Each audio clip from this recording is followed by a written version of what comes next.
So, how about I start by telling about well, I'll first of all start telling about myself. So, I am a pastor in the Church of the Nazarene, and I'm also so and I'm also a theology, working on my dissertation for my doctorate of theology, and I'm an author.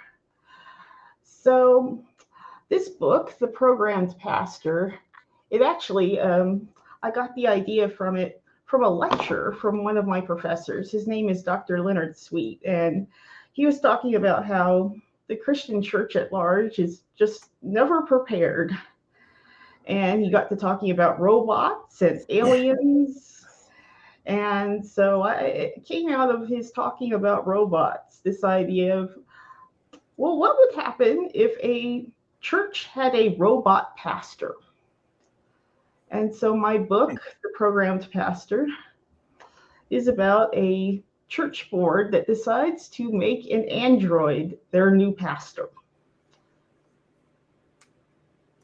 Well, that's interesting. Yeah, I mean, with the whole thing about the Android pastor, I really feel like that a lot of that definitely can reflect what's going on today, like with artificial intelligence. Yes, yes, very much so. And I'm assuming that that was the intent. Um, well, that went into to what my professor was talking about, how the church is never prepared, and he got to talking about about robots and what is the church going to do when they have to deal with AI, and we are already seeing that, like I've even heard of AI preaching and and like you go on Google and now you have the AI on Google. Like you ask a question and you'll get these AI answers. And it's actually pretty scary.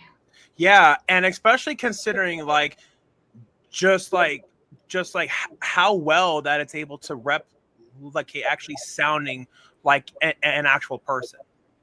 Yeah, and and in my book that it deals with that too, because the idea is that people cannot tell that this is an android. It is so real. Yeah, and I mean, knowing that they programmed it that extremely well, I mean, it speaks volumes, like just about how far that technology has come. I mean, I remember 10 or so years ago, this whole thing with AI wasn't even a thing as far as I'm aware. But then fast forward all these years later, and yeah, I mean, AI has taken over. I mean, I've even heard stories about how college students and just students in general actually are using AI just so that they can help to, you know, help with their homework assignments.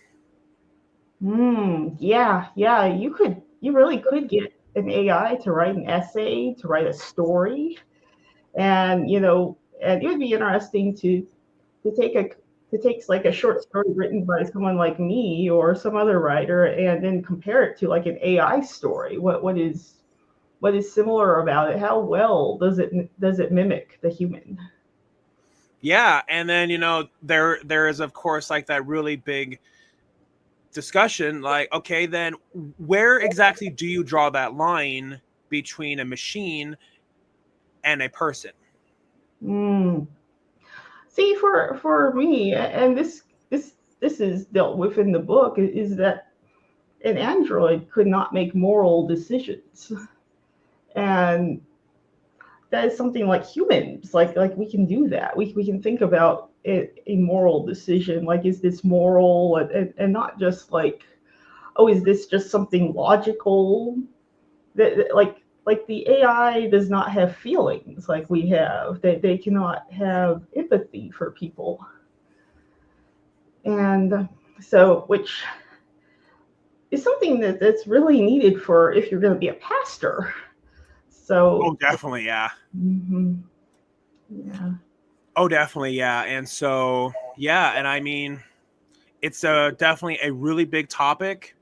I mean, I wouldn't be surprised if in a few years, like the AI gets advanced enough where they actually make humanoid robots like that have that like AI, brain and all that. So I honestly wouldn't be surprised if that ends up becoming a thing.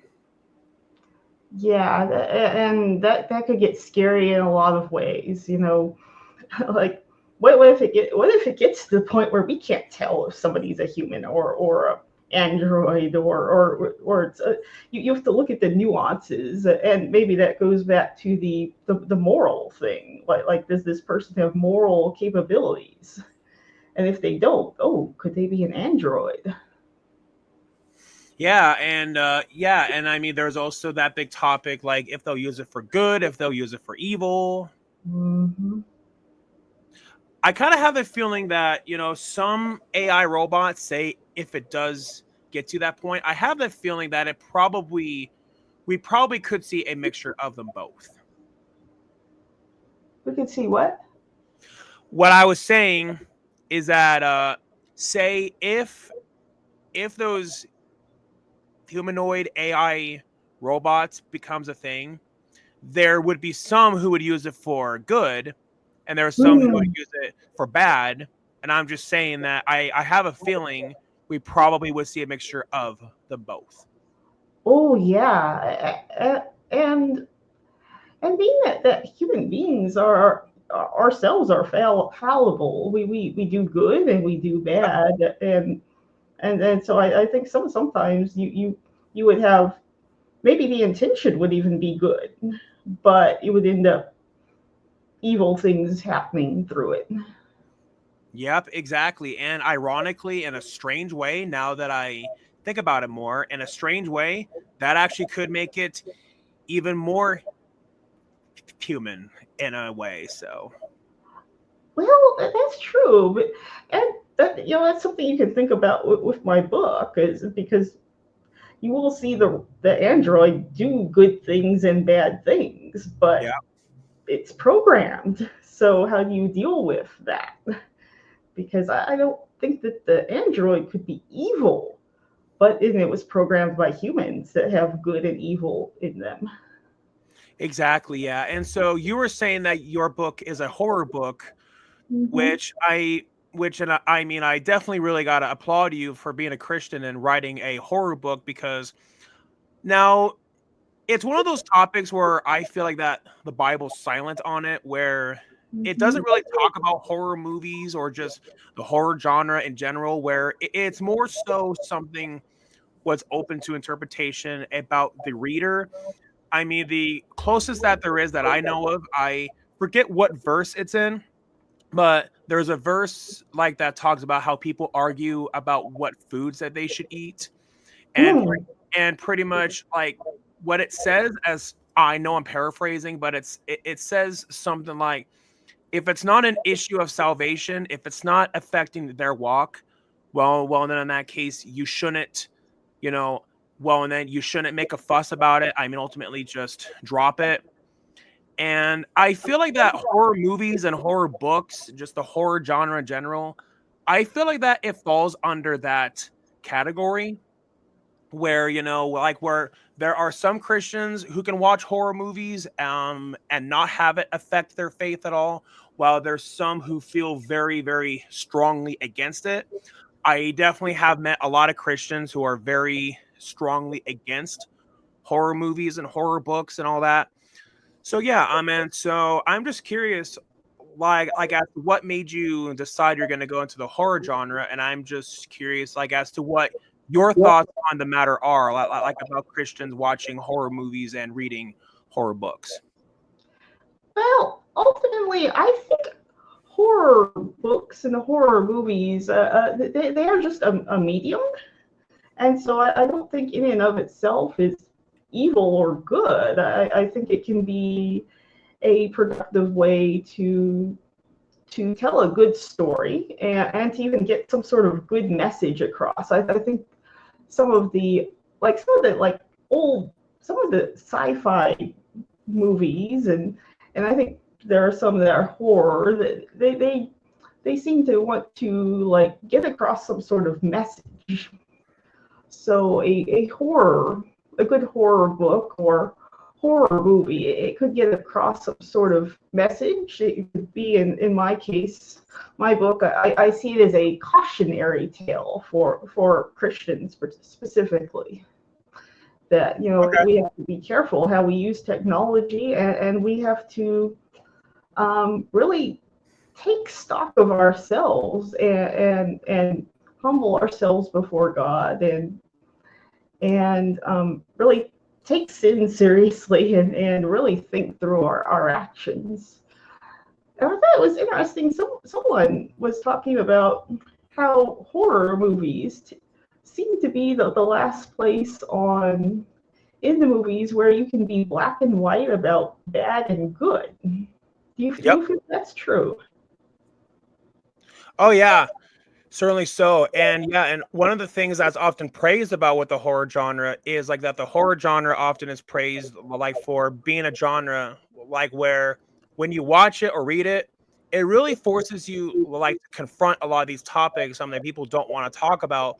A lot of people don't like to talk about mortality and immortality and and survival, but the horror genre really is that genre where it truly forces you to face that uncomfortable truth that you don't want to face. Mm. And actually, it's kind of strange that I got into the horror drama because, or the horror wrote a horror book because horror hasn't been like my top choice of entertainment. I mean, I don't actually like I don't like watching really violent movies and blood and gore, but I wrote this because I had this idea from that lecture that my professor gave, and I just was like, oh, this is a good idea, and I'm going to write it. And now, in the past few years, I at least I have been trying to give the horror genre a little more of a try, and I would have to say that my favorite horror movie, and it's not one that has a lot of violence and not much graphic material, but it's actually The Wicker Man from the 1970s. I Uh-huh. love Yeah. that movie. Hmm. I don't, yeah, I don't think it's scary. But I think it's such a well done movie, and I Oh yeah. like it that has the gospel in it, and it's just, I was just absolutely astounded by that. Yeah. I have heard of it. I believe it had Christopher Lee in it. Like yeah, and but yeah, I have heard of it, but I haven't seen it. I know that there was a remake like with Nicolas Cage, but from what I've heard about the remake, I heard it was not that very good. That's what I've heard too, and yeah, and from what I know about it's very different from the one with Christopher Lee in it.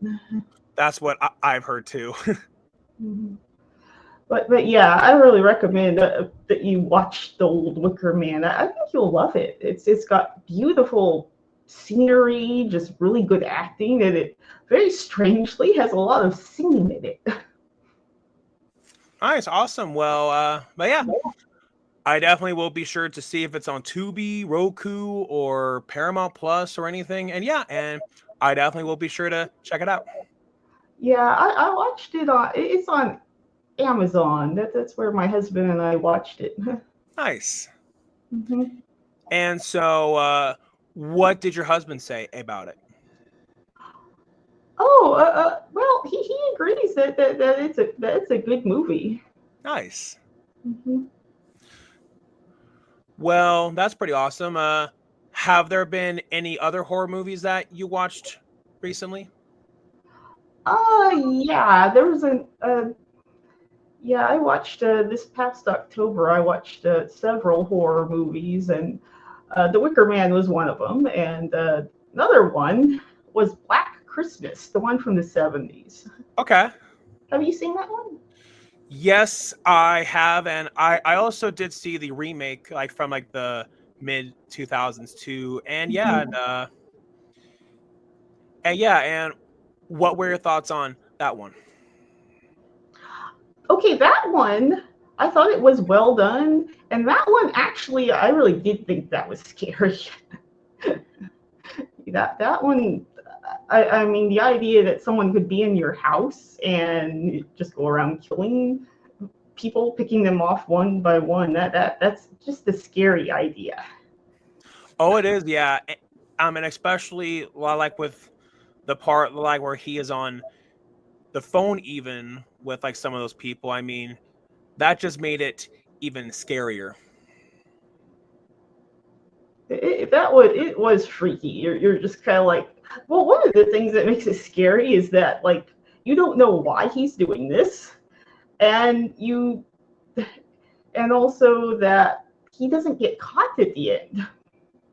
Yep, and yeah, and that just makes it a lot scarier, and and that gives a harsh reality that a lot of the times, a lot like when people try to catch criminals, sometimes they do catch them, but it's not always that happy, it's not always like that fairy tale happy ending.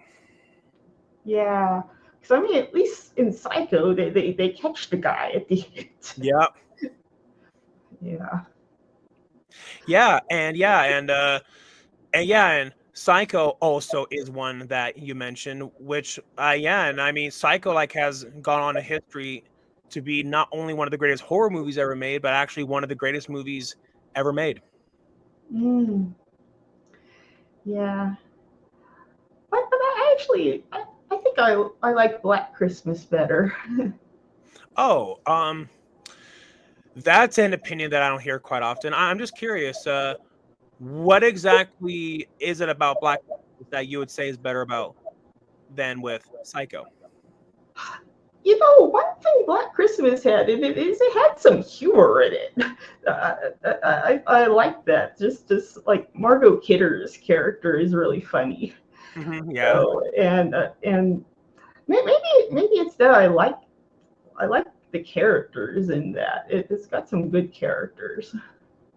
Yeah, which of course is very vital, like to your story in general, because if you don't care about the characters, well, and then the story is not going to be that very engaging. Mhm. Mhm. So yeah, so if you had to have a movie based off of your own book, who would you cast in so and so roles? You know, I really have no idea. I don't know. I mean, I would probably want one or two big name actors in the film, but then I'd probably want a bunch of unknowns too. Yeah, which, and I mean, if you have a bunch of unknowns, I mean, it actually can help with the movie's budget because horror films usually aren't done with a whole lot of money. And so if they are going to have a big name, it's usually like just only one. Mhm. So yeah, I mean, that's definitely possible. But yeah, so it sounds like that your experience writing this book actually helped you to have a more open mind about the horror genre. Um, I think somewhat yes, yes. Mhm. Okay. And what exactly about that experience would you say got you to have a more open mind? Um, well, I guess maybe just open writing this book and watching some classic horror movies have kind of opened up to me the idea that horror has potential to tell stories that we need to Yep, tell. certainly, yeah. And I mean, Mhm. there are just some stories where where you just can't leave out like the more important details. Like say if you're gonna tell if you're gonna tell a story about World War II, but you're gonna leave the war part out. That would make sense. No. Yeah, exactly. Yeah. And so yeah, and I mean there are some stories that would work better if it's not a horror story, sure, but there are some where, it really truly works better if you have the horror in it. Hmm. And yeah, and so I'm just curious, like with the title, How exactly did you come up with the title? Um, I'm not sure. I was going for an alliterative title. So it sounds like it was just a title that you just randomly thought of. I guess so. Yeah, and I mean that sometimes that does happen. Like the author of Jaws, so not a lot of people know this, but Jaws was a book before it was a movie. And then the author, he was saying that he had a really difficult time trying to come up with the title, and then he thought of he thought like the jaws of death, a stillness in the water, but a lot of the titles just didn't sound right to him. And then he thought, you know what, I should keep it short, sweet, simple, and to the point. I'm just gonna call it Jaws. And sometimes the simplest ideas often are the best ones. Mm-hmm. So yeah, but sometimes though, with a movie based off of a book, they sometimes would change the title for, I'm guessing, like for marketing purposes or whichever.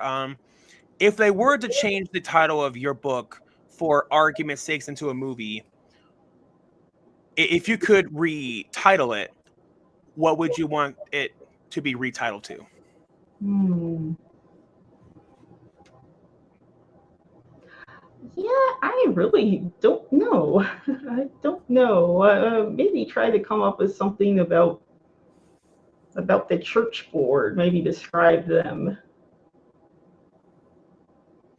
Right, yeah, I mean, you certainly could do it that way if you wanted to. And yeah, and I mean, you got to do what you got to do, and I mean, just as long as it works. But hey, I mean, it's also possible that they may not even change the title. So Yeah, because I mean, it says what it's about, but then again, I kind of feel like it's a little. Maybe it says too much. I mean, it's possible. I mean, it's possible that, say, if a movie studio picked it up, it's hard to really say. So it sounds like to me that you added a lot of Christian parallels in your book. Well, I wouldn't consider it a Christian book.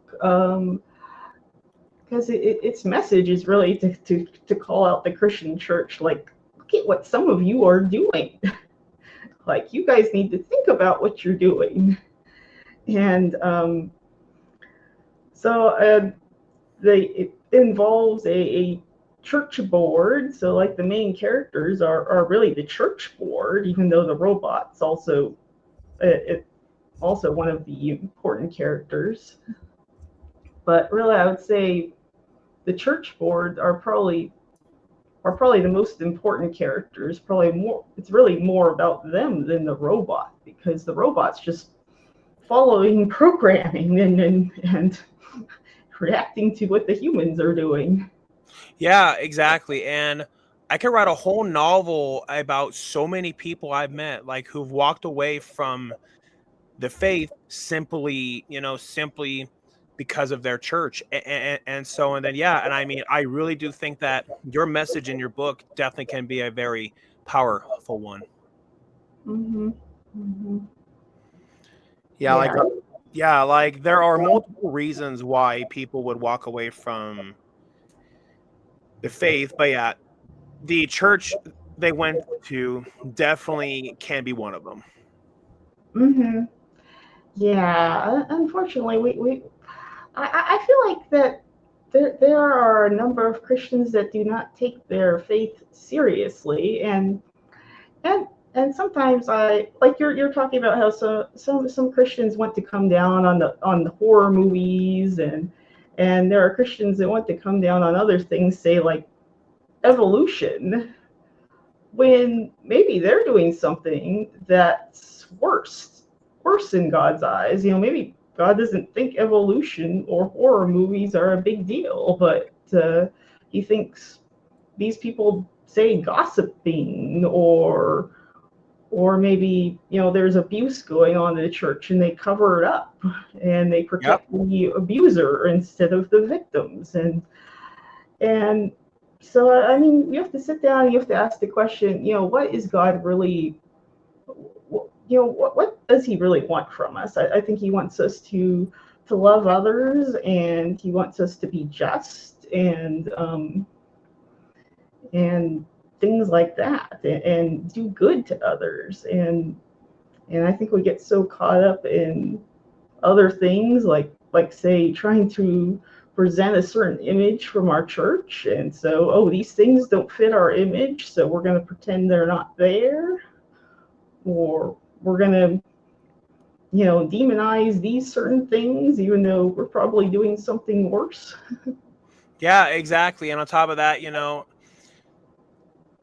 this is an argument that I've heard quite often. Like, I've even heard some people say, well, Passion of the Christ pretty much was a horror movie. And I mean, I've seen Saw, I've seen, Passion of the Christ as well. And yeah, I definitely would say that that is a pretty good argument. I mean, Passion of the Christ, honestly, is a lot more violent than a lot of horror movies that I have seen.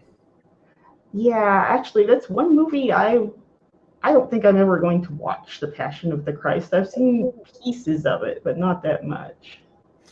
Yeah, I mean, I could definitely see why that it may not be everyone's cup of tea. I mean, of course, there's also that saying that you really just truly can't please everybody.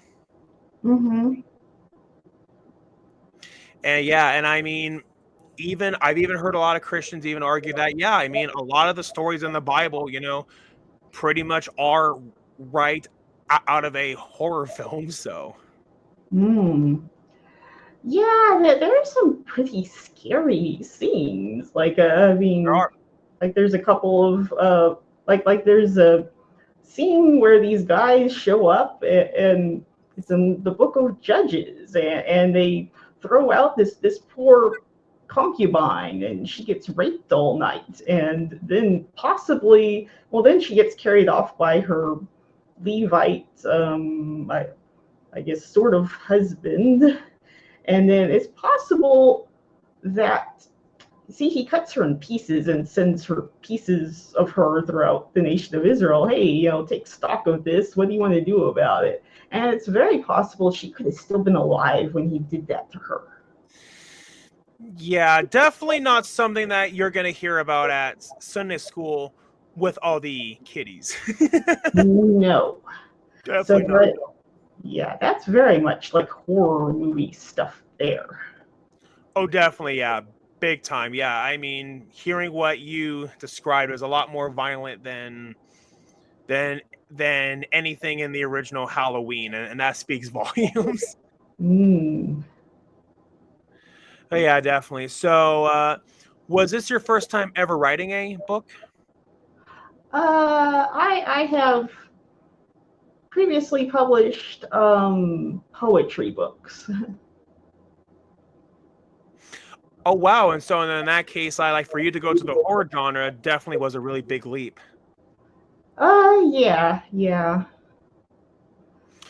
And would you say that you enjoyed writing the poetry more, or this horror book more? I would probably have to say the horror book. Okay, yeah, I would assume that maybe it was because that it challenged you more. Um, Actually, I think it was because of the story. I Okay. actually got into the story.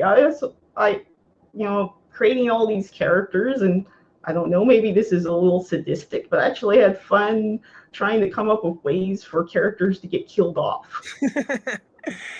Yeah, and a lot of the times, a lot of filmmakers like who make horror movies, they all usually will say that exact same thing. And even Rob Heaton, like who directed Friday the 13th Part 8, he even made a joke once saying, is there something wrong with me? Like if I'm getting paid just to come up with ways to murder people. Mm-hmm. And yeah, and I mean, I guess for your source of inspiration, like for some of the kill scenes in your book, did you draw inspiration like from real life or what? Um, real life, I maybe I drew inspiration from other movies I have seen, but or books or something, but yeah, I don't really know. I Oh, mean, yeah, actually, I just thought of something. okay, Well, I you know, I did draw some inspiration. Is more for chasing rather than killing, but it okay, was I actually drew some inspiration from an old horror movie with Robert Mitchum.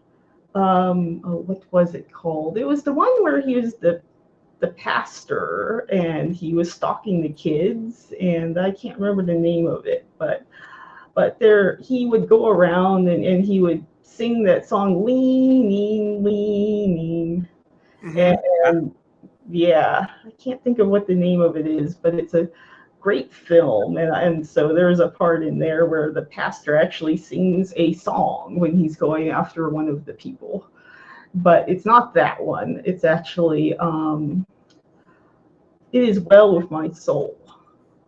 Okay, yeah. And I mean, usually that does happen quite a bit, like where authors and filmmakers, like where they actually get inspired like by ideas that came before them, but what they do is that they take that idea and they kind of, like just add their own twist to it. And now I remember what that name of the movie is now. It's The Night of the Hunter. Okay. Do you remember who is Do I remember what? do you remember who is in it? Oh, I said one, Robert Mitchum. I know that. I Okay. don't know remember who else. Okay, yeah. I don't know if I've ever seen that movie, but hey, but I certainly wouldn't be against watching it though.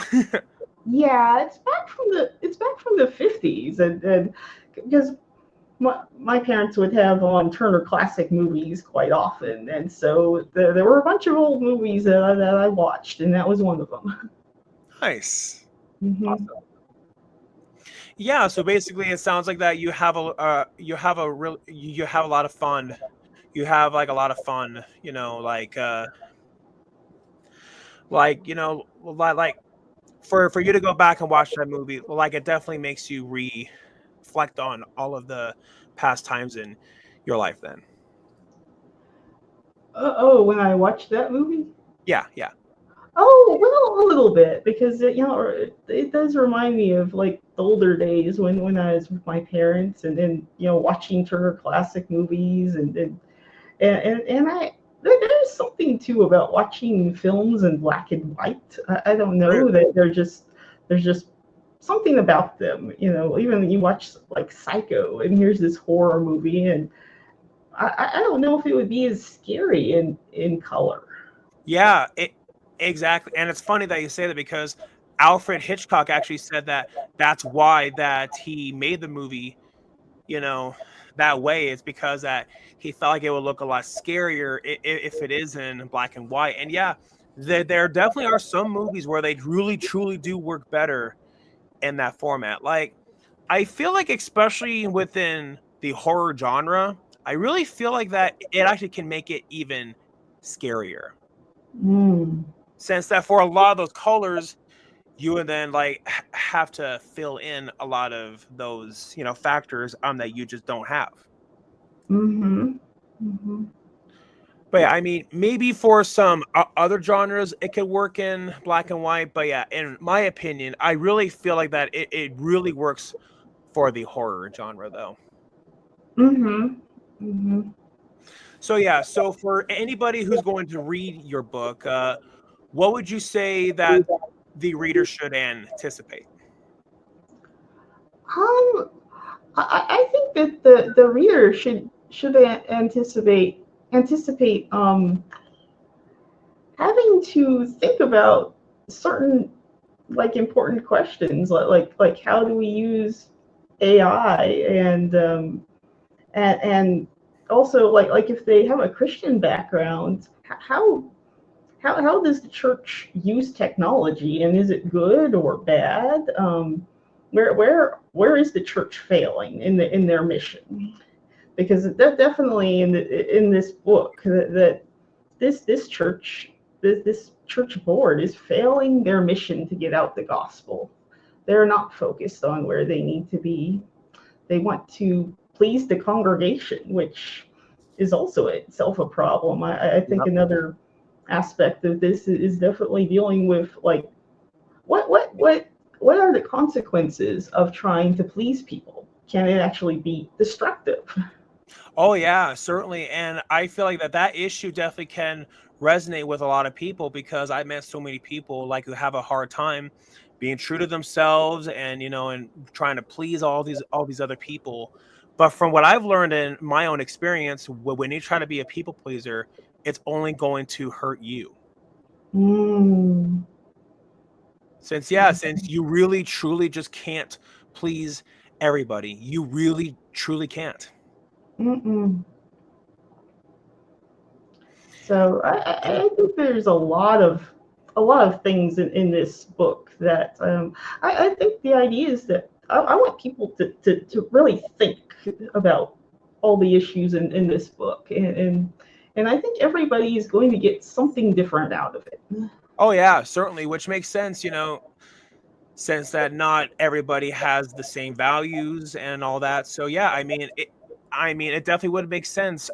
I like that you will get like a vast, amount of responses. But hey, but I think that only will get people to go back and reread it that much more, just so and then that way that they can see if they can get the same perspective out of it.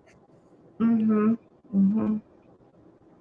And I personally would be curious to to listen to have somebody who is not a Christian and has no church background read this, and what did they think about it? Yeah, yeah, Hmm. certainly, yeah. But yeah, so is the book out now, or is it about to come out? Oh, it is out now. It is out now. You can buy it on Amazon. Okay, cool, awesome. But yeah, when this podcast is up, I definitely will be sure to have a link, like for people to go buy it. But yeah, so did you self publish it or what? Oh, it is. No, it is actually a publishing company, a Christian one. WIPF in stock, and it's under their resource division. Nice. Yeah, I mean, honestly, I am definitely really impressed that you found a Christian publishing company who actually was okay with publishing a horror book. I was a bit shocked that I thought, okay, I'm saying this is publishing company. I'm probably going to get a rejection. It's going to probably take a few before I get one to say yes. And I was like, oh, you actually want to publish this? Okay. That is amazing. Yeah. I mean, I'm not trying to blanket every single Christian, but I mean, I've met so many Christians who are so anti horror movie and all that, where where I feel like it's really hard, like to find those Christians like who aren't as uptight about it, like as some others are. I mean, of course, everybody certainly is entitled to have their own opinions, and that's fine. But yeah, it's definitely really, really impressive that you found you found a company like the publishes Christian books and doesn't have a problem like with having their name be a part of a horror book. And yeah, and I mean, I would say that I think that that's pretty awesome. Hmm. Hmm. Definitely, yeah. And so, how long has the book been out for? Um, Maybe about a month or so. Not very long. Okay, cool, awesome. But yeah, have you thought about, like, say, trying to promote your book, like, in a lot of, like, Facebook groups or what? Oh, I'm part of quite a few different Facebook groups, and I have posted a link about my book being on Amazon in some different groups. Nice. Hmm. And yeah, and I can imagine that you got some pretty good responses out of that. Well, actually, not. I got a little bit of congratulations, and then I got some people, hey, I can give you this type of help. Yeah, yeah. So actually, it was disappointing. Oh, I'm sorry. That's always a shame. But hey, I mean, going back to what I said, there's just that saying that you really truly can't please everybody. Hmm. Yeah, definitely. So is there any? So do you have? Do you have like any up? So do you like have any upcoming books after this or what? Um, I I don't know if I'll have any out soon. I've got a fantasy book series I'm working on, so I don't know when I'll have that first book ready, because that's all. This will be a much longer book than the Programmed Pastor. The Programmed Pastor is really short.